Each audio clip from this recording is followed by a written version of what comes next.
of Perth Podcasts, Athlete Things Road to Worlds 2024, Lithuania. I'm Bobby Tan from Perth Motion, and joining us today we have Alexander Örn Kárason. Did I get that right? Almost. You're getting better. I'm getting there. Okay. Yeah. And yeah, Alexander is coached by Kelly since a little over less than 6 months. So how has it been? Yeah. Training with Kelly has been good so far. Prepped with her before Euros and then starting to prep before Worlds right now. So really, really satisfied with her as a coach. That's awesome. And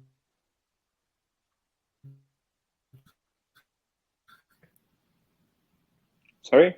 You're from Iceland, right? Yeah. Yeah. And how is it like over there? How is it? It's cold. Yeah, it's cold. It's in the name, right? Yeah.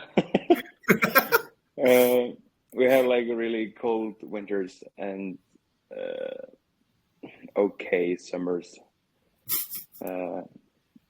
It's like we go up to like the hottest, I would say 20 degrees in the summer. But the thing is, during the summer, the days start to get longer. So we, at the longest day, we almost have sun for like 24 hours.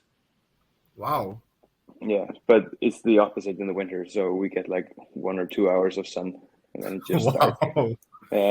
We have a kind of like a seasonal depression, really. No, are you depressed now? No, it's a thing. Like during the winter, there are people like who don't get enough sunlight, and it just everything is so dark. Like they don't have their vitamin D. Yeah. No, we have to supplement hard during the winters.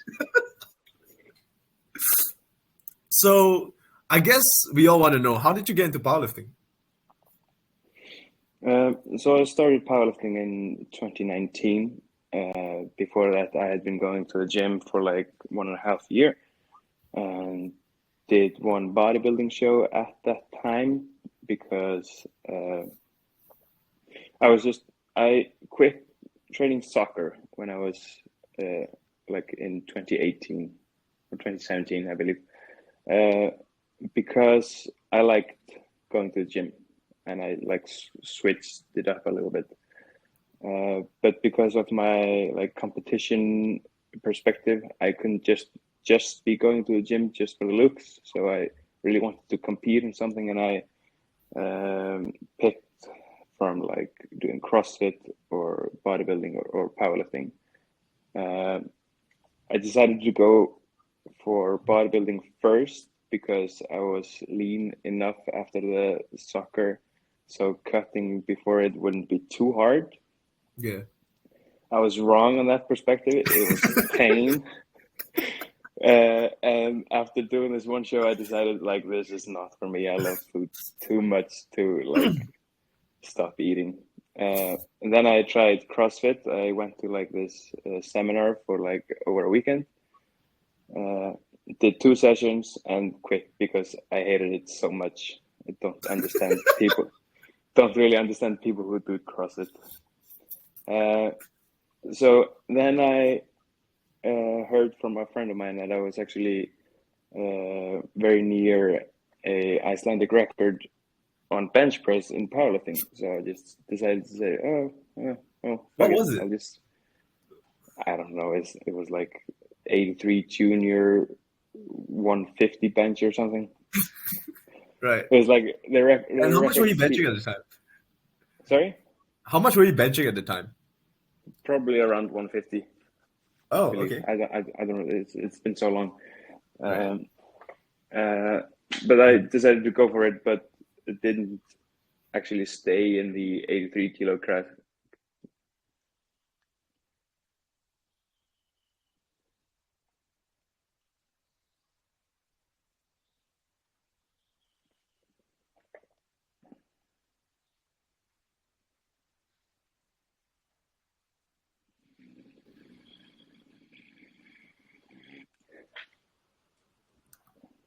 Oh, I'll get James to cut this part out. Yeah, okay. You can cut Yeah. out the part where So, I'm where were you? snoring. Oh, Yeah, all but right. so Yeah, we just cut that part out. yeah. Go on.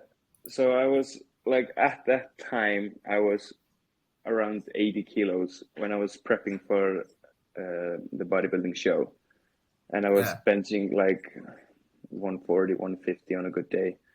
Okay. But then when I decided to start training for powerlifting, and actually after I quit bodybuilding, there's this like reverse diet you're supposed to do to like increase your metabolism after being cutting so hard.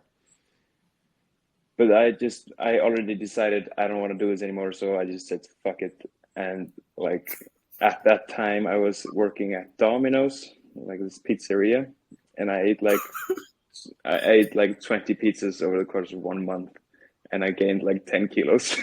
So I was not going to try and cut down again to the 83s. So I just stuck to the 93s, and I've been there ever since. That's a But then, very interesting story. yeah, because I was neglecting my desire for food for so long and working at the pizzeria, it was like really painful. Just Yeah. How do you work at a pizza place? Like, yeah, I was just as you're cutting the dieting, pizzas. that must have been hell. Yeah, cutting the pizzas, making them and feeling like the smell, and I was like, I'm going to eat chicken and rice afterwards. So I just let myself go and like naturally went up to the 93s and like have stayed there ever since, and competed for the first time like a year after I did my bodybuilding show in 2019, Yeah. and just fell in love with the sport and have been doing it ever since. It's great. So, how did you come across Performotion, and what made you choose Performotion? So I heard of it in 2023 Worlds in Malta. I was competing with one of your athletes, Callan Gibbons, I think his name is. Yeah, Callan Gibbons. Yeah, he was a fellow 93-year, and I was just talking to him during a medal ceremony, and he was telling me who coached him, and Kelly was his coach, and I looked her up on Instagram, and I saw just this really informative page, and I just stalked her a little bit and really liked the content she was giving out, but didn't actually start at that time. I feel like I have a good knowledge of powerlifting, and I have been coaching myself for quite some time. I had an American before, and then I quit with him because I thought I already like got all the information I needed to like be on my own, and I just was training by myself and programming for myself, and decided to start with Kelly because I needed like a different perspective of things. That's great. Yeah. And so, how did the both of you use your perspectives heading into Euros? Sorry? How did both of you use your perspectives to go into Euros? Yeah, so she didn't have like any data of how I function as a lifter. So I just like realistically, she just met me, but I kind of wrote up the program I had been doing, and she we wrote it really together. I was telling her what stuff I was doing, and she made a few changes here and there, but like the structure was the same. And now she has much more data to work with, and she will take over. So I have to quit programming for myself before Worlds, which is really hard because I like being in control, and it's really hard trusting another person with something you hold so close to your heart. But she's been nothing but fantastic as a coach. So I trust her with my entire life, if you will. That's a big deal, man. Yeah. And that's great. Yeah, coaches, athletes need to trust their coaches. Mm-hmm. Yeah. Yeah. Otherwise, it won't work. Yeah. And how was Euros for you? How was Euros? Euros, yeah. The prep went fantastic. Then come competition day, I went 7 for 9. I PR'd my total by 2.5 kilos, but left quite a bit in the tank because I only got one bench in. I was really satisfied, though.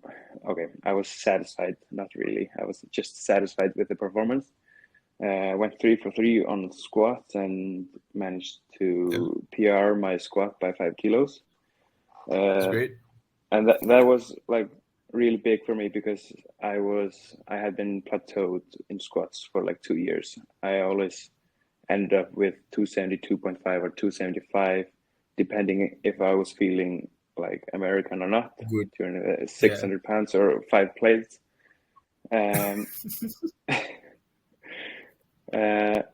But managed to snatch that 5 kilo PR, and I was really happy with that.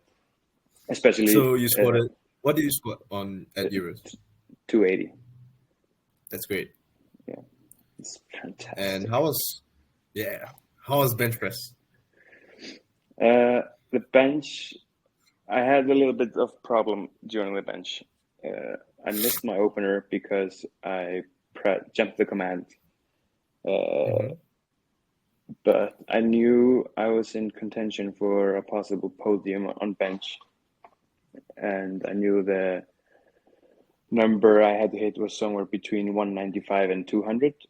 And my best before Euros was 195. So I decided to jump from 182, which was my opener, to 187. Just a really conservative jump. I knew I had it in me, but I wanted the jump to be a little bit smaller. Extra kilos. Yeah. So I got 187 and decided to go for 197, which would have PR'd my bench by 2.5 kilos and broken a 10-year-old Icelandic record on the bench, and put me on like a silver medal if I would get it for bench. Yeah, for bench. And I actually got it, but got 2 white lights, and the center referee thought I jumped the command. So the jury looked over it. But the funny thing is they can't hear the replay. So they just took the center referee's words for me jumping the command. So they overruled it just because the center referee said so. And I was really unhappy with that because when I looked at the replay, I couldn't see nothing wrong with it. And I also had a little bit more on the line because prior to Worlds, I made a bet with my friends to if I would like beat the Icelandic record or podium, I would have a free meal. But if I wouldn't, I had to shave my head, and like, yeah. It's looking quite empty up there right now for those watching on YouTube. Yeah, it's a little bit cold over here. Especially since I had been growing my hair for like 2 years, and I had my hair was like shoulders long, so it's quite a change. Yeah. But that aside, I think whatever happened to you, it happened to me as well at Worlds last year. Yeah. But it was for my second attempt. Yeah, so it sucked. Yeah. It really just because like my best lift is the bench. Same. Yeah. So I was really unhappy just going 1 out of 3 because that's my like strongest what lift. you're known for. Yeah. Funnily enough, the bench press is the only Icelandic record I don't hold in the 93s, even though I consider myself to be the best at the bench. So you have the squat Icelandic record, the deadlift Icelandic record, and the total Icelandic record. Is that right? Yeah. Awesome. So speaking of which, how did your deadlift go? Just according to plan. I had a little bit of grip issues during the prep and actually failed my last 2 singles because my grip just said no really on the day. But on midday, I managed to PR my deadlift by 5 kilos, taking 312. And on the way, PR my total by 2.5 kilos. And I just decided I was aiming for the 800 kilo total. Yeah. But decided just to be a little bit conservative with the deadlift because I believe I had more on me on the day. Yeah, so just took like a little bit conservative, and even though it was conservative, I beat my deadlift by 5 kilos. So I was just really happy. And you still PR your total. Yeah. Yeah, by 2.5 kilos. It's a good day, man. So. Yeah. Yeah. So it was a good day, but not a super day, which I was expecting. I think if you had your 197, would have been a super day. I would just be a lifetime like goal of mine to end up on a podium on an international stage. So even though it's just fine. There's always next meet. Yeah, true. Yeah. So Iceland, that's where you're from. And how's the powerlifting scene over there? Because not many people talk about Icelandic powerlifting. Yeah, so we're not really that big on the powerlifting scene. We have a few heavy hitters, mainly in the equipped lifting. We have like Big JK was in the plus 120s at this time, and I think he still holds currently the world record deadlift in the equipped. And then we have another lady called Soleil in the plus 84s that is almost always podiuming when she competes internationally in her weight class. But on the classic side, we aren't as big as many of the other countries, and we're just starting to grow as a community. And right now, you can just see the amount of competitors growing each year. So in a few years, we'll have like a full squad be shipped out to these international meets. Yeah. And how many went to Malta last year at Worlds? We were no. Last year, we were just 3 competing. Yeah, 3. Yeah. And this year at Lithuania, what's the turnout like? We're like 6 or 7, I think. Oh, that's great. That's an improvement right there. Yeah, there are a lot of young up and comers that are just coming through the ranks and getting the qualification for Worlds and Euros. And are they in the opens or juniors? Like in both. Both. Like, awesome. Yeah. So when I competed in 2021 in Junior Worlds, and then we were just 2 guys and no ladies. But now they're like 4 or 5. So we're slowly increasing in numbers. But still, it's a good increase. Yeah, for sure. Considering like how small your population is. Yeah, we're not even 1 million, right? No, I don't have the exact number, but we're not very populated, if you will. Yeah, and it's also that way in powerlifting. We're like there are 150-ish competitors each year right now. But these numbers are just growing and growing as the sports get bigger and we get more more coverage in social media and everything. Yeah. So, and people actually are figuring out what powerlifting is and how great it is and everything. Yeah. So moving on to Worlds, right? What are your expectations and what are your goals? So I really only have one goal, and that is to total 800 or more. Okay. If that's like the strength on the day. Awesome.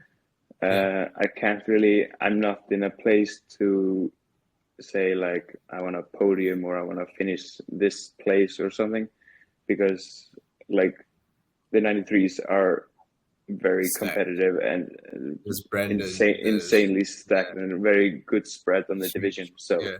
I can't really say what place I want to be in, but ending up in like top 15 would be like huge for me. And have you settled your flights and accommodations? No, I haven't. No. Okay. Like here in Iceland, when we're going to Worlds in the Open, the National Federation actually supports us by paying for flights and the hotel, and they haven't given us any information about like what flights we're going to pick or anything. So yeah, we're very lucky. Okay. We're very lucky. Wait. How much do they cover? 100%? Yeah, so if you're going to Worlds, they cover everything. No. So way. like when I went to South Africa in 2022, the flight was insanely costly. Yeah. So I was very happy that I didn't need to pay. Yeah. Wait, so they've been covering for not just this year, they've been covering since 2022. Yeah, I started competing internationally in 2021, and I haven't paid anything going, just like food when you go there. Yeah, like your expenses, right? But like hotel, flight, it's all covered. Yeah. That's huge. That's huge. That's not common. No, we don't. We don't. Not even the hotel. No. Oh my god. Yeah, you guys are. You guys are lucky. Yeah, we're filthy. Yeah, rich. you should like talk to your competitors, like ask them whether they get support. I don't think we do. Like we do get our SBD kit, but that's about it. Yeah. Yeah. Just move to Iceland and be an Icelandic citizen. So, I'm packing my bags. Yeah. So, I guess when the time comes, when the date is closer, I guess your federation will just settle your flights and your hotel for you. Yeah, that's but the plan.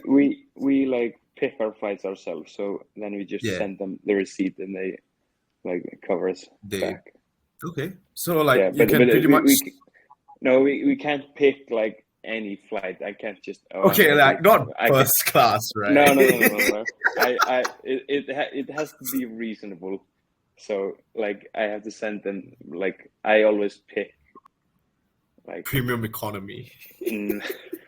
I always pick like the lowest price because I don't want to butcher. Okay, that's fair. And like because if I would butcher it, they would probably be like, does he deserve they would probably be less willing to cover you guys. At least for myself, I always think like if I were paying by myself, I would pick this flight. So I'm very nice of fair, really. Yeah, very nice. So, okay, flights aside, right? Do you get to stay as long as you want? Because they're covering, right? Come on, you can stay for the bank. I haven't really tried it. I always stay like I like coming out for like 3-4 days prior, depending on where it is held, the competition. And then I always want to finish the competition, so I stay until the end of the competition. Oh yeah, so you can go to like the banquet after that. Yeah. I actually didn't go to the banquet this year because you mean like in Euros? In Euros, yeah, because like it was on Sunday and I had work on Monday, so and I couldn't get like vacation Enough leave. off from work. Fair enough. Yeah, but Yeah, most of the time I go to the banquet. That's really nice, man. Like having such huge support from such a not well-known country like Iceland. I think that's really great. Yeah, it is. It's like it's things like this, because when I started powerlifting, it was just like a hobby, really. But Yeah. when there's like this amount of money involved, you like think you need to take it a little bit more seriously, and because like other people are depending on you to do well, and not just like, hey, I'm going on a vacation in like Lithuania right now, so Like, people like, want to see you do well, like especially your yeah, countrymen, right? yeah. So I guess hitting more than 800 is not just for you, but like for your countrymen as well. Yeah, like it's mostly for me, but sure.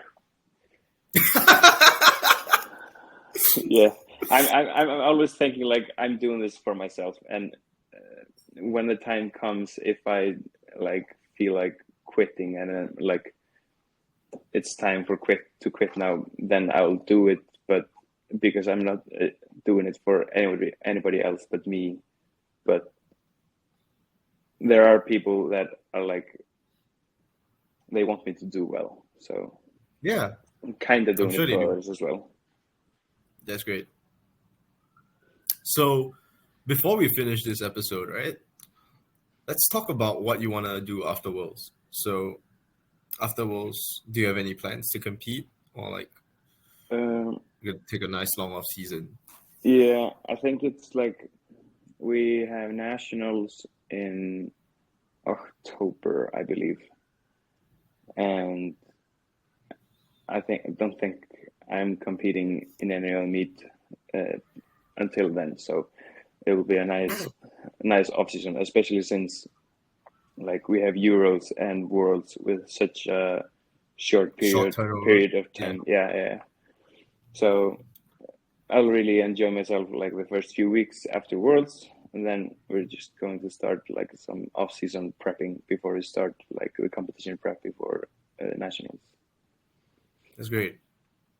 Before we end this episode, is there anything else you'd like to say? No, not really. Just nice to be on the episode. Nice to get some coverage as an athlete. It's actually my first podcast ever, so I hope I did well and my English wasn't too bad. But it's great, man. Yeah. So there we have it, Alexander Örn Kárason. Right? Yeah, sure. All right, you get it better next time. Yeah, I will. I promise. So yeah, that concludes our episode of Perth Podcasts, Athlete Things, Road to Worlds 2024, Lithuania. Thank you for tuning in, and I'll see you guys in the next episode.